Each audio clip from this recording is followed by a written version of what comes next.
Coming up on KCCI 8 News Close-Up, focus on immigration. Governor Reynolds joins the governor of Texas in sharing their mission and message to Iowans. We're getting you ready for Election Day, whether you're voting early or heading to the polls on November 5th. Iowa's Secretary of State has everything you need to know. And the candidates for Iowa's 3rd congressional seat make their case on the debate stage, where each went on the attack and where they found common ground. This is Iowa's news leader. This is KCCI 8 News Close Up. Good morning, and thank you for joining us for KCCI 8 News Close Up. I'm Chief Political Reporter Amanda Roker. We are now less than a month away from the general election. Last week, Iowa's 3rd District congressional candidates, Democrat Lenon Beckham and incumbent Republican Zach Nunn, took center stage. In an hour-long debate hosted by KCCI, the two made their pitch to 3rd District voters, inspired over topics like immigration and health care. The district covers most of central and southwest Iowa, including Des Moines, West Des Moines, Winterset, Osceola, and Ottumwa. It's expected to be one of the most competitive races in the country. Iowa's 3rd congressional district candidates taking the debate stage Tuesday. Lenon Beckham targeting Zach Nunn on abortion. The abortion ban we have in this state, before most women even know they're pregnant, is Zach Nunn's abortion ban. He laid the groundwork for this when he was in the state legislature, and what we have today is exactly what he wanted. Nunn was not in the state legislature when Iowa's current abortion law was passed, but he did vote for a nearly identical bill in 2018. That plan did include some narrowly drawn exceptions. I am pro-life. I have voted for exceptions for rape, incest, and certainly for the health of the mother. I believe strongly that we should not have a federal abortion ban and take that away from Iowans. The two men also addressing action they would support. We need to help women get access to IVF. We need to make sure that Iowa has a voice in everything else that we've discussed, and we need to make sure that we have over-the-counter birth control affordable. This is a deeply personal issue. When a woman who is pregnant needs to make these life and death decisions, it should be between her, her family, and her doctors, period. We need to pass the Women's Health Protection Act in Congress. I will do that. The two offering different visions on lowering costs for Iowans. We have to go after the price gouging big corporations who are raising up prices for us and not passing down those savings to us here in our communities. That's really important for us to do. Let's take best practices from Iowa, things I've led on as a state senator. Cut Iowa's taxes. Make sure that Iowans get more of their money in their pocket where they invest in their community. That's how you grow and recover. We also can take a lesson from the very first bill I introduced. Pass a balanced budget. On border security and stopping the flow of fentanyl. The 3 things that we could do right now are to close the border, we can reinstate remain in Mexico, and we can end catch and release where this comes over. Nunn touting a House Republican plan. Congress should follow the lead that we set in the House. We passed the most comprehensive border security bill in my first weeks on the job. House Resolution 2 would have resumed work on building a border wall, required all employers to verify they're not hiring illegal immigrants, and put new limits on who's eligible for asylum. Beckham pitching a different plan, throwing his support behind a bipartisan border bill blocked by Senate Republicans in February. This bipartisan bill was supported by the Border Patrol agents. It would have added more agents to the border. It would have deployed barriers. It would have deployed smart technology to identify drugs like fentanyl. And importantly, it would have forced the president to shut down the border if it became overwhelmed. That's really important for us to get done. And when I get to Congress, I'll make sure I vote for that. Both candidates also responding to claims made in political ads. Beckham on deleting social media posts, supporting Joe Biden's 2020 presidential campaign and criticizing former President Donald Trump. I don't have a recollection of what all those posts are, but people delete tweets and they clean up social media. That stuff happens all the time. I'm not hiding from any of that. Nunn answering if his donors wrote the conservative policy plan Project 2025 and whether he supports its proposals. Those claims are absolutely false. I've never signed up for that. I've never even read Project 2025. I will always put Iowans' voices first. Some Project 2025 that's being listed out on a commercial is not who I am. Both men agreeing more needs to be done on school safety and acknowledging their own families. Every morning, Kelly and I put our 6 kids on the bus, and it is absolutely at forefront of mind on not only how do we keep them safe, but how do we help guide them through a very difficult world right now. I take my daughter to school every single morning. I get her ready for breakfast, and we go right afterwards. And for any parent in this country, in this state, in this district, every single parent is worried about this. But pitching different policies to protect students in school. There are common sense ways to do this. We can bring folks back together. We can find common ground here. It's really important for us to do this. We can have red flag laws to make sure guns don't get in the hands of wrong people. We can have violent history checks as well. I led the SAVE Act. It's just a penny tax that helps fund critical aspects, like new technology to help protect our communities. Additional mental health to be able to assist kids and families in their time of need. After addressing agriculture, rural health care, and foreign policy, both candidates making their pitch to 3rd District voters. I've been proud to lead this while in Congress, and I hope that I can earn your vote to do it again for another 2 years. When I get to Congress, I'll fight for you. The people will put politics aside. I hope to earn your vote. Thank you. You can find the full debate and a list of fact checks on our website, kcci.com. Still to come on Close Up, Governor Kim Reynolds and Texas Governor Greg Abbott recently joined forces in Iowa. Their message on border security and the ways Iowa is lending assistance at the southern border. But first, what Iowa's Secretary of State says his office is doing to prepare for the upcoming election and what's changed since the last one.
With less than a month until Election Day, voter confidence is historically low. I spoke to Iowa's Secretary of State Paul Pate about the action his office is taking on election security to turn around that sentiment. What is your office doing right now to prepare for Election Day? Well, we've been ramping up for some time, but now we're getting closer to the big day. So we're working closely with our county auditors, of course, to make sure that they're comfortable with all the processes and making sure that some of the safety mechanisms are in place to, we want everyone to feel comfortable when they vote. And that means the voters as well as the poll workers. And we work closely with the federal partners, the CISA folks, the Homeland Security folks. We work with the National Guard, in fact, even on cyber protection. And so we have a lot of partners, and it's kind of the act here is keeping the balls all in the air and moving in the right way. And I'm pretty confident we're getting that done. Right now, voter confidence is historically low across the country, but also here in Iowa. What is your office doing to try to make sure every Iowan feels confident that their vote will be counted, but also that our state's election will be secure? Well, that's our number one priority, actually. We want to make sure people do have the confidence in the elections process. So we work extra hard on the transparency factor. We want to make sure they see that. We want to remind them that they're invited to come in and watch up close. If they want to be the people who watch us when we do the pre-testing of our tabulators, if they want to be the people who come in and watch when we do the post-election audits, if they want to be folks who are poll workers. I know we have 10,000 of these folks, your friends and neighbors, people you go to church with, who are working the polling site from the beginning to the end. That's true transparency and letting you know there's eyes on things. You can be a poll watcher in helping in the sense of your political party, your candidate. So there's a lot of opportunities to be hands-on. So we work very hard on that. But the real objective is building a choir. And that's what we've worked hard on for the last probably almost 6 years at least, We want a choir of people who understand what we're doing so they can share that message with their friends and neighbors. I can tell them this all day, but the credibility factor is much stronger if you have a neighbor or a friend or someone who actually works the polls and goes, hey, Bob, Sally, I'm telling you, this is how it is. You don't have to always take the misinformation that's put out there on social media or a rumor gets started. And I think that's really the priority we have. What are you doing to build that relationship with the community so that people feel like they can trust your office? Yeah, well, we're everywhere. We go everywhere we can. If we're invited, we show up. I was in a neighborhood the other day here in the Polk County area, talking to just folks who live there and giving them the message of what we're really doing. We put a lot of toolkits out, we call them, to the choir groups, the various community activist groups to help promote and educate them on what's going on. We work with the media like yourself to make sure we're constantly putting the message out there. We don't want to assume everybody knows what's going on. We just announced this week our outreach to veterans as an example. Well, we do the same thing with some of our disability communities. We do it with the colleges and universities. That's why I say it's not just here in the next 3 weeks we do this. We do it year round, because this is a long game, not a short game. For people who may be wondering, how will actually the tabulation of votes work? What type of technology does Iowa use, and how will that actually work on Election Day? How could you, explain that for us? Well, let's make something real clear for folks why Iowa's so special. Paper ballots. So we have a way to audit and check things against the technology side. We're not hooked up to the internet when it comes to the tabulators or not. The tabulator is local. And I think that's crucial to keep in mind. And again, we have eyes on with your friends and neighbors, the poll workers, watching every step of the way. And if all else, at the end, we have the post-election audit where we hand count certain ballots as more of a spot check to make sure did the technology all work the way it was supposed to. And we've been doing that now for probably almost 4 or 6 years at least. And it's 100%. Now that to me speaks volumes for how the integrity of this election process works. But we continue to have to share this with people because as much as I put this out there, there's another story, probably 10 stories, maybe more, who come out today with some other myth or disinformation, or they didn't quite get the whole facts. In fact, I'd equate it with when we were kids, we used to play a little game. You sat in a circle and you'd whisper a message in a friend's ear next to you, and they'd whisper it to the next person, the next person, the next person. And by the time I got back around to you, we call it the old telephone game, the message was totally distorted. So we have to combat that all the time and making sure people just get the facts. We challenge our voters here in Iowa to look to trusted sources for their answers. Look to your poll worker neighbor and ask them about it. Go to our website, the voterready.iowa.gov website, and has all these information there for you at your fingertips. Those are the places I recommend people start with. Our conversation with Secretary Pate continues when we come back. Plus, Iowa troops to the southern border. Texas Governor Greg Abbott talks about the struggles his state is facing and why he's asked Iowa for help.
When you're talking to the county auditors all across the state, how is Iowa doing in terms of staff? Do we have enough election workers right now? They tell me we do. In fact, they told me to quit recruiting.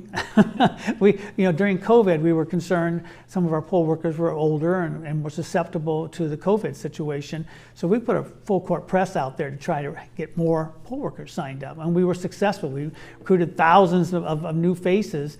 And I had counties call me saying, Paul, dial down. I don't want to disappoint people when we tell them we can't use them all. But we're not going to let up, though, because we want to have folks available to be there so we can have the fully staffed wherever we're at in the state. So I feel pretty good about that.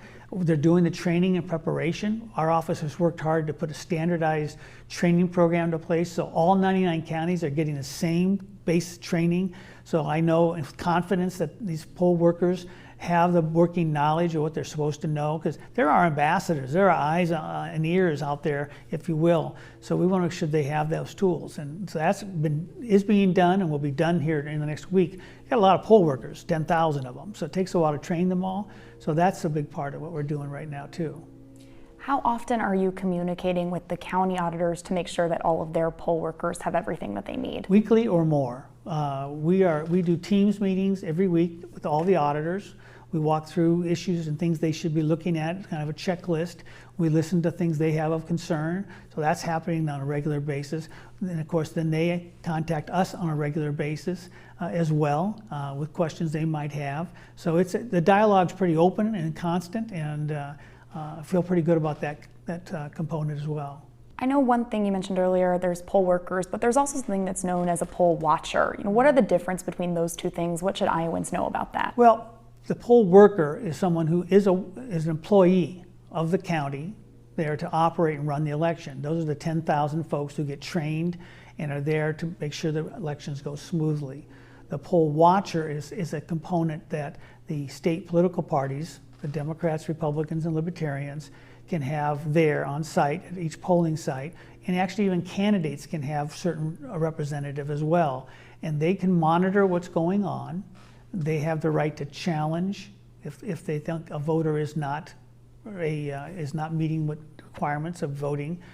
They can ask them questions of the poll workers, but they cannot interfere with the process, and that's key. And when we offer a training on that, we have a video and we have kind of a checklist for people who want to be a poll watcher that they should look at so they can be comfortable in knowing what their rights are and what they can do if they're going to be one of those folks. Election law has changed in recent years. Could you explain, when it comes to voting, what the current election rules are in Iowa? Sure. We try to make it as accessible as possible. You can register to vote right up until the moment you walk into the voting booth on election day. You just need to make sure you have sufficient ID to prove you are who you say you are and that you live in the state or district that you want to register in. That's kind of key. We tell people you have a plan. Go online to the voterready.iowa.gov site to see if your voter registration is current, because some of you have moved, so you want to get it updated. And you can do a lot of that right on your cell phone now. So it's pretty easy at your fingertips. The voting itself, if you want to vote absentee, you can put that request in right now to your county auditor, and turning the 16th, I'd get my date straight, October 16th, those ballots will be distributed out to the voters in the state of Iowa. And I do encourage people who are voting that way, vote it right away. The mail doesn't do overnight delivery, particularly in rural Iowa. So if you get your ballots, turn it back in. It's got to be in the hands of the county auditor on election day or sooner. Not the next day. Doesn't matter what the postmark is, it needs to be in their possession. So I want to make sure they're successful for that. And then starting the 16th, you can actually vote in person if you want, down at your county auditor's office or the courthouse, whichever your county happens to have, so you have that option. Now on election day, the traditional day, the polls open up. They're going to be there. It's open up at 7 o'clock. They'll be open until 8 p.m. And you want to make sure you know where your polling site is, because we want to make this as easy on you as we can. So look at that website and make sure you have your ID with you when you go in, and you'll be successful. Now, again, we have some more options for you. If you feel uncomfortable voting in a crowded polling location for some reason or another, you can vote curbside. And if you'll pull up to the polling site locations, they'll have a sign on the curb that'll say voting, and it'll have a phone number. You'll dial it, and 2 poll workers will come out to you, to your car, a Republican and Democrat, and assist you in casting your ballot and take it back in. If you're a disabled Iowan, we have special equipment in the polling locations to help facilitate you and your voting experience as well. So that's a lot of the things we try to do, and I think it's one of the better approaches. And if you look at the different states, some states are a little more restrictive on voter registration and some of those areas, but I think we've been pretty generous here in Iowa. After the break, I talk with Iowa Governor Kim Reynolds about our state's immigration law currently blocked by the courts. We talk about whether she's eyeing any future legislation.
Earlier this year, Iowa sent more than 100 National Guard troops and service members to Texas to help stop illegal immigration at the U.S. southern border that was paid for by federal funding.